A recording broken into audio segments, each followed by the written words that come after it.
அனைவருக்கும் வணக்கம். அரசியல் களம் கொஞ்சம் சூடு பிடிக்க ஆரம்பிச்சிருக்குன்னு சொல்லலாம். இவ்வளவு நாள் திருமாவளவன் அவர்கள் வந்து நேரடியா சீமான் அவர்களை விமர்சிக்க மாட்டார். தனக்கு கீழே இருக்கிறவங்கள அப்படியே வந்து ஏவி விட்டு நீ போய் சீமான கடி அப்படின்னு சொன்னதும் வன்னியரசு அவர்கள் வந்து அப்படி பாஞ்சு வந்து கடிப்பாரு.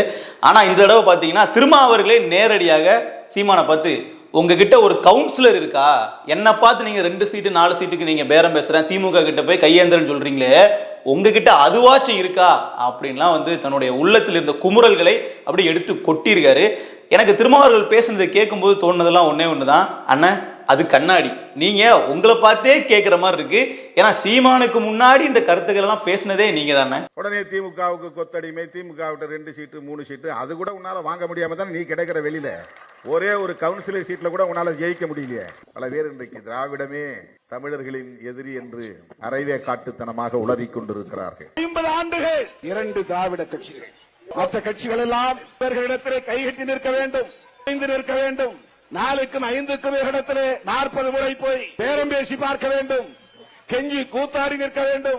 திருமாவளவன் அவர்கள் பேசினதை நீங்களே கேட்டிருப்பீங்க. இதெல்லாம் ஒரு சின்ன சாம்பிள் தான். 2016ஆம் ஆண்டு மக்கள் நல கூட்டணியில் விசிக இருக்கும்போது திருமாவளவன் அவர்கள் பேசினதெல்லாம் நீங்க எடுத்து கேட்டீங்கன்னா நாள்தோறும் உட்காந்து ரசிச்சுக்கிட்டே இருக்கலாம். ஏன்னா அவ்வளோ விஷயங்கள் இருக்கும். இன்றைக்கு சீமான் பேசக்கூடிய பல்வேறு கருத்துக்களை அன்று திருமாவர்கள் தெல்ல தெளிவாக பேசி வச்சிருப்பாரு. ஒரு தலைவர் வந்து ஒரு கருத்து சொல்றாருன்னா நம்ம அதற்கான பதில இன்னொரு தலைவர் பேசுனது நம்ம எடுத்து காட்டலாம். ஆனால் திருமாவர்களுக்கு 2016 இவர் பேசினது எடுத்தே வந்து பார்த்தீங்கன்னா பதிலடி கொடுக்கலாம். அந்த மாதிரி அடுத்ததாக ஒன்று பார்த்தீங்கன்னா கவுன்சிலர் இருக்கா, நாம் தமிழர் கட்சிக்கிட்ட ஒரு கவுன்சிலர் இருக்கா, ஒரு வார்டு கவுன்சிலர் இருக்கா அப்படிங்கிற மாதிரி கேட்பாங்க. இது ஒரு ஊசி போன பழைய விமர்சனம். ஏன்னா நாம் தமிழர் கட்சியிடம் 6 பேரூராட்சி உறுப்பினர்கள் இருக்காங்க. ஒன்றும் இல்லை, அது 6 பேர் இருக்காங்க.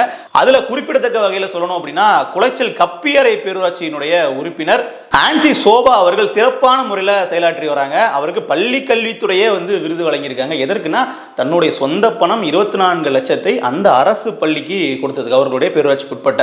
அப்போ எந்த அளவிற்கு வந்து செயலாற்றி வர்றாங்க அப்படிங்கிறத திரும்ப அவர்கள் தெரிஞ்சுக்கணும். சீமான் கட்சியில கவுன்சிலரே இல்ல, ஒரு கவுன்சிலருக்கு வக்கிருக்கான்னு கேட்டான். டேய், சீமானன் கட்சியில கவுன்சிலரா இருந்தா எப்படி இருக்கும் எடுத்துக்காட்டு தெரியுமில.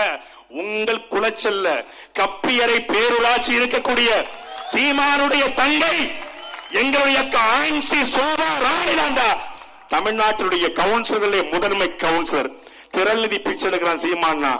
அந்த திரள் நிதி போல எங்கள் அக்காவுடைய சொந்த பணத்தில் 25 லட்சம் ரூபாய் பணத்தை கொடுத்துதான் கப்பியறை பேரூராட்சியுடைய அரசு பள்ளிக்கூடமே நடக்குது. தமிழ்நாட்டுடைய பள்ளிக்கல்வித்துறை அமைச்சருடைய பாராட்டை பெற்ற ஒரே கவுன்சிலர் அது நாம் தமிழகத்துடைய கவுன்சிலர் எங்க அக்கா ஆன்சி சோபாராணி. ஒரு கவுன்சிலர் இந்த வேலை பாக்குறாங்கன்னா தமிழ்நாடு முழுமைக்கும் நாம் தமிழ் கட்சி கவுன்சிலரும் சட்டமன்ற உறுப்பினர்களும் பாராளுமன்ற உறுப்பினர்களும் அடைந்தால் எப்படி கற்பனை பண்ணிப்பாரு. சரிப்பா, திருமாவளவன் அவர்கள் வந்து இதெல்லாம் சும்மாவா சொல்றாரு? நாம் தமிழர் கட்சிக்காரங்க தானே நீங்க போயிட்டு விசிகாவை அட்டாக் பண்றீங்க, அதனாலதான் அவங்க வந்து எதிர்த்தாக்குதல் பண்றாங்க நீங்க நினைக்கலாம். ஆனா இங்க பிரச்சனைங்கிறது விசிகாவை விமர்சிக்கணும் அப்படிங்கிறதோ இல்ல திருமாவை வந்து தாழ்த்தி பேசணும் அப்படிங்கிறதோ கிடையவே கிடையாது. திருமா அவர்கள் என்ன பண்ணிட்டு வர்றாருன்னு பாத்தீங்கன்னா இப்ப சமீபத்தில் பேசும்போது கூட திமுகவை நாங்கள் ஏன் ஆதரிக்கிறோம்னா அது பெரியாரினுடைய கொள்கையை நாங்கள் ஏற்றுக்கொண்டதால் நாங்கள் திமுக ஆதரிக்கிறோம், சமூக நீதியை திமுக வந்து பின்பற்றுவதனால் நாங்கள் திமுக ஆதரிக்கிறோம், அம்பேத்கரை கொண்டு போய் மக்கள்கிட்ட சேர்ப்பதனால் நாங்கள் திமுக ஆதரிக்கிறோன்னு அப்படியே வந்து அண்ணன் அடுக்கி விட்டுருக்காரு. நம்ம ரொம்ப பின்னாடி போயிட்டு வரலாற்றிலிருந்து தோண்டி அதை எடுக்க வேண்டாம். சமீபத்தில் தூய்மை பணியாளர்களுடைய போராட்டத்தில் துரத்தி அவர்களை அடித்து கைது செய்து மண்டபத்தில் அடைச்சி அவர்களை துன்புறுத்தினது யாரு? சரி, ஏற்கனவே ரிப்பன் மாளிகையின் முன்னாடி தான் அவர்கள் வந்து போராடினாங்க, அப்போதான் அப்படி பண்ணாங்கன்னு பார்த்தீங்கன்னா சமீபத்தில் ஒரு கொஞ்சம் பேர் மட்டும் மெரினால போய் நாங்கள் உண்ணாவிரத போராட்டம் இருக்க போகிறோம் அப்படின்னு போனதுக்கு அவர்களை தாக்குறாங்க. அதாவது இங்கே கைது பண்ணுறது அப்புறப்படுத்துறதுங்களாம் வேற, அவர்களை உடலளவில் தாக்கி கண்ணீர் வர வச்சது யாரு? இதெல்லாம் சமீபத்தில் நடந்த விஷயங்கள், நீங்களே அதை பாருங்க. பாத்தீங்களா பாத்தீங்களா உயிர் சேதாரம்.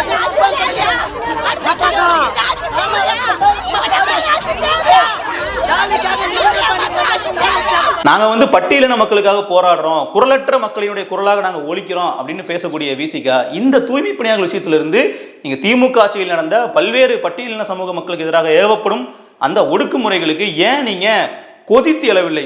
நீங்க கேட்கவே இல்லை நம்ம சொல்ல முடியாது. ஏன்னா அவர்கள் பெயரளவில் ஒரு அறிக்கை விடுவாங்க, திருமாவளவன் அவர்கள் பேட்டி கொடுப்பாரு. குறிப்பா சொல்ல போனா இந்த துப்புரவு பணியாளர்கள் போராட்டத்திலேயே திருமாவளவன் நேரடியாக போய் வந்து அவர் பேட்டிலாம் கொடுப்பாரு அங்க போயிட்டு. ஆனா அது தீர்வை நோக்கி இருந்ததா அப்படிங்கறதான் கேள்வி.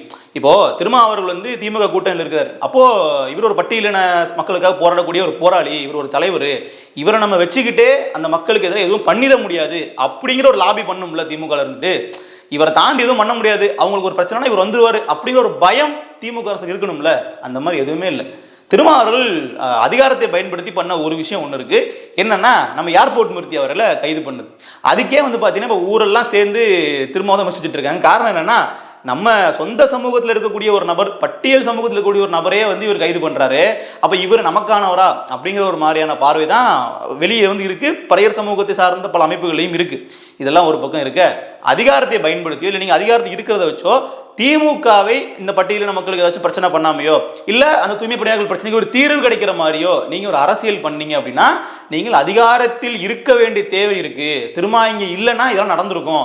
அதனால பரவாயில்ல, அவர் 2 சீட்டு வாங்கினா என்ன, 4 சீட்டு வாங்கினா என்ன, அவரால் முடிஞ்ச விஷயத்த பண்றாரு நம்ம நினைக்கலாம். ஆனா நடக்கிறது என்ன அப்படின்னு பாத்தீங்கன்னா, நீங்க அதிகாரத்தில் இருந்தாலும் இல்லைன்னாலும் அவர்கள் பண்றதை பண்ணிட்டு தான் இருக்காங்க. அப்போ நீங்க எதற்காக கட்சி தொடங்குனீங்க, என்ன காரணத்துக்காக நீங்க வந்து அரசியலுக்கு வந்தீங்களோ அது இன்னும் கிரவுண்ட்ல போய் ரிஃப்ளெக்ட் ஆகலையே அப்படிங்கிற ஒரு கேள்வி தான் இருக்கு. கூடவே இன்னொன்று, இது ரொம்ப ஒரு முக்கியமான விஷயம், சீமான் அவர்கள் வந்து தனித்து நிற்பதால் மட்டும்தான் வந்து பார்த்தீங்கன்னா அவரால் ஆட்சி அதிகாரத்துக்கு இது வரைக்கும் வர முடியலை. இன்னொன்று, வாக்கு விழுக்காடு அடிப்படையில் பார்த்தோம்னா இன்றைக்கு நீங்கள் அதிகாரத்தில் இருந்து விசிக எவ்வளோ வாக்கு விழுக்காடு வச்சிருக்கோ அதை விட பல மடங்கு அதிகமாக சீமான் வச்சிருக்காரு. மக்கள் நல கூட்டணி 2016 6 விழுக்காடு வாக்குகள் வாங்கினாலும் விடுதலை சிறுத்தைகள் கட்சிகள் வாங்கினது அப்படிங்கிறது 1 விழுக்காடுக்கும் கீழே தான். அது இன்றளவுக்கு நீங்க பார்த்தாலும் விசிக தனித்து நின்றால் 1 விழுக்காடு கூட வாங்கமான்றது கேள்விக்குறி. அப்படிப்பட்ட சூழல்ல 2 எம்எல்ஏ இருக்கா, 1 எம்எல்ஏ இருக்கா, நீங்களாம் பேசலாமான்னு கேட்குறீங்க இல்லையா? இன்றைக்கு சீமான் அவர்கள் கூட்டணி போனார்னா எத்தனை எம்எல்ஏ கொடுப்பாங்க நீங்க நினைக்கிறீங்க? அது திரும்ப அவர்களுக்கு நல்லாவே தெரியும். அதிமுக பக்கம் போனாலும் சரி, இல்லை எந்த கூட்டணி பக்கம் போனாலும் சரி, ஈவன் பாஜக கூட்டணிக்கெல்லாம் போனால் முதலமைச்சர் வேட்பாளராக கூட முன்னிறுத்தி தேர்தல் வேலைகளை செய்வதற்கு அவர்கள் ரெடியாக இருக்காங்கன்றது போன தேர்தலிலேயே நமக்கு தகவல்கள் வெளியே வந்தது. அப்படிப்பட்ட சூழல்ல தனித்து நிற்பதுனாலேயே அவர் வந்து எம்எல்ஏ ஆகலை அப்படிங்கிறதுனாலேயே அவர் வந்து நம்ம குறைச்சி பேசலாமான்றதை நம்ம யோசிச்சுக்கணும். இன்னொன்று, இதை மறுபடியும் சொல்கிறேன், இதெல்லாம் நான் சொல்லலை, இதெல்லாம் வந்து திரும்ப அவர்கள் இன்னொரு முக்கியமான தகவலை பதிவு பண்ணியிருக்காரு. அதையும் நீங்கள் பாருங்க. பாமக திமுகவோட கூட்டணி வைத்தால் விசிக என்னங்க பண்ணும் அப்படின்னு ஒரு கேள்வி. இந்த கேள்வி சில மாதங்களுக்கு முன்னாடி எழும்பிச்சு. இப்போ திருமாவர்கள் என்ன பண்றாரு அப்படின்னா, நாங்க வந்து திமுக கூட்டணியில இருந்து மொத்தமா விலகிடுவோம், ஏங்க அப்ப பிஜேபி உள்ள வந்துடாதா அப்படின்னு யாரும் கேட்கல. ஏன்னா திருமாவர்கள் சொல்றது என்ன, நான் திமுக கூட இருக்கிறதே வந்து ஓட்டுகள் வந்து சிதறக்கூடாது, நான் வந்து திருப்பி திமுக கூட இருந்தால் மட்டும்தான் பாஜக வலிமை எதிர்க்க முடியும்னு சொல்றாரு இல்லையா? இப்போ பாமக விசிகெல்லாம் சேர்ந்து எதிர்த்து நில்லுங்க, ஏற்கனவே நீங்கள் பாமக கூட கூட்டணி வச்சவங்க தானே அப்படின்னு நாம கேட்குறோம். அதெல்லாம் தாண்டி திருமாவர்கள் சொன்ன விளக்கம் என்னன்றதை நீங்கள் ஷார்ப்பாக கவனிக்கணும். நாங்கள் வந்து விலகிடுவோம், நாங்கள் தனிச்சு நிற்கிறோம், எங்களுக்கு சீட்டு கிடைக்கலனாலும் பரவாயில்ல, எங்களுக்கு கொள்கை தான் முக்கியம் அப்படின்னு பேசுறாரு. எப்படி? தான் கொண்ட கொள்கையை காப்பாற்றுவதற்காக பாமகவோடு பாஜகவோடு விசிக எந்த காலத்திலும் கூட்டணி வைக்காது அப்படிங்கிற கொள்கையை நாங்கள் காப்பாற்றுறதுக்காக நாங்கள் தனியாக நிற்போம், நாங்கள் ஜெயிக்க மாட்டோம், எங்கள் கொள்கையில் உறுதியாக நிற்போம் அப்படின்னு பேசுகிறாரு. இப்போ அதே கருத்து தானே சீமான் எடுத்து நிற்கிறாரு. நாங்கள் வந்து எங்களுக்கு திமுக அதிமுக பாஜக காங்கிரஸ் அத்தனை கட்சிகளும் ஒன்று, ஆனால் நாங்கள் பிற கட்சிகளோட கூட்டணி வைப்போம் தான் அவர் சொல்றாரு. எங்களுடைய தலைமை ஏற்று வந்தால் நாங்கள் கூட்டணி வச்சுப்போம், எங்களுடைய கொள்கையை ஏற்றுக்கொண்டு வந்தால் இந்த 4 கட்சிகளோட கூட்டணி வைக்க மாட்டோம்னு சொல்றாரு. அதை வந்து கட்சி ஆரம்பிச்ச 2010 இருந்து இப்போ வரைக்கும் ஃபாலோ பண்ணிட்டு இருக்கிற அவர் பண்றத நீங்க எப்படி விமர்சிக்கிற இடத்துக்கு போறீங்க? ஏன்னா நீங்க அதானே பேசி வச்சிருக்கீங்க. திமுகவும் பாமகவுக்கும் இடையில அப்படி ஒரு நல்லிணக்கம் இருந்து அப்படி ஒரு முடிவு அவங்க எடுத்தாங்கன்னா அந்த முடிவுக்குள்ள நான் இடையில தலையிட மாட்டோம். உங்க கொள்கை ஒன்று இருக்குல்ல, நாங்க வெளியேறுவோம், நாங்கள் வெளியே நின்று நாங்கள் தனியாக நிற்போம், சும்மா கேண்டிடேட்டை போடுவோம், நாங்கள் ஒரு ஃபார்மாலிட்டி எலெக்ஷனை சந்திப்போம், நாங்கள் எங்களுக்கு ஜெயிக்கிறது தோக்கிறத பற்றி பிரச்சனையே கிடையாது. நாங்கள் வந்து எங்களுக்கான பிரின்சிபல் என்னவோ அதுக்காக தான் நாங்கள் களத்தில் நிற்கிறோம். இந்த தேர்தலில் நாங்கள் இப்போ 4 பேர் இருக்கிறோம், அடுத்த தேர்தலில் ஒன்றுமே இல்லைனாலும் அதை பற்றி நாங்கள் கவலைப்பட போகிறதில்ல.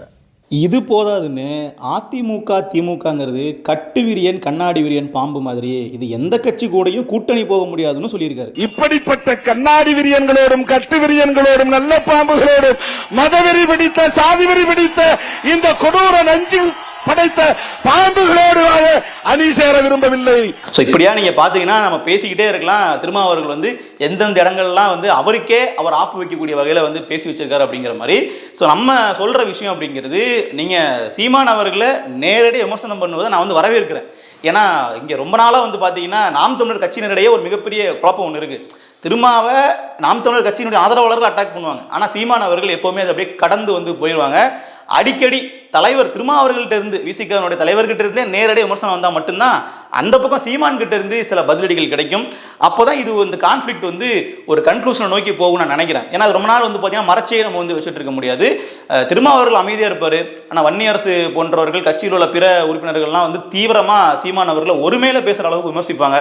அதெல்லாம் வந்து திருமாவர்கள் பார்த்துட்டு பார்க்காத மாதிரி இருக்காரா, இல்லை பின்னாடி இருந்து இவர் தான் வந்து கீ கொடுத்து பேச வைக்கிறாரு அப்படிங்கிறதே புரியாத குழப்பமாக இருக்கும். ஆனால் இப்போ நேற்றைக்கு அந்த புத்தக வெளியீட்டு விழா காஸ்ட் பிரேட் அப்படிங்கிற புத்தகத்தினோட தமிழாக்கும் அந்த புத்தகத்தை வெளியிடும் போது தான் திருமாவர்கள் இதெல்லாம் பேசியிருக்காரு.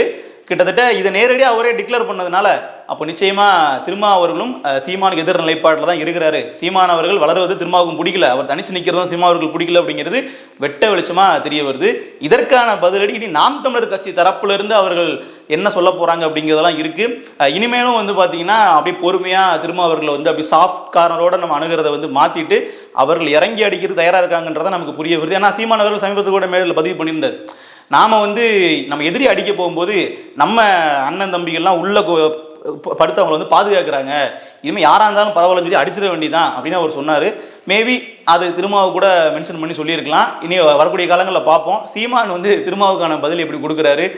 கவுன்சிலர் கூட இல்லை, 2 சீட் 4 சீட்டுக்கு நான் கையேந்திரோன்னு ஏன் நீங்கள் கேட்குறீங்கலாம் கேட்குறாரு இல்லையா, இதற்கான பதில் அங்கேருந்து எப்படி வருதுங்கிறத நம்ம பார்ப்போம். நன்றி.